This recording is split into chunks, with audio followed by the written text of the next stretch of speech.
सीरत नबी सल्लल्लाहु अलैहि वसल्लम के 63 साल की निस्बत से 63 अहम सवालात बताए थे ना। तो उनमें से हमने कितना पढ़ लिया पिछले वाला सबक में, यानी 12 सबक तक 12 सवालात हमने याद कर लिए, ठीक है ना। अब 13वां सवाल क्या है भाई, हमारे प्यारे नबी सल्लल्लाहु अलैहि वसल्लम के दादा का इंतकाल कब हुआ था।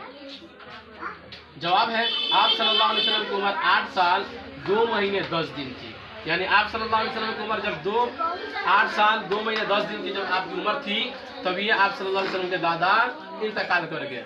उसके बाद 14 नंबर में हमारे प्यारे नबी सल्लल्लाहु अलैहि वसल्लम का निकाह कितनी उम्र में हुआ था। यानी आप सल्लल्लाहु अलैहि वसल्लम की उम्र कितना उम्र था तो आपका निकाह हुआ था 25 साल की उम्र में। उसके बाद कहता है हमारे प्यारे नबी सल्लल्लाहु अलैहि वसल्लम की पहली बीवी का नाम क्या है, ठीक है ना। सबसे पहली बीवी का नाम क्या है, तो हजरत खदीजा रजी अल्लाह तआला अन्हा।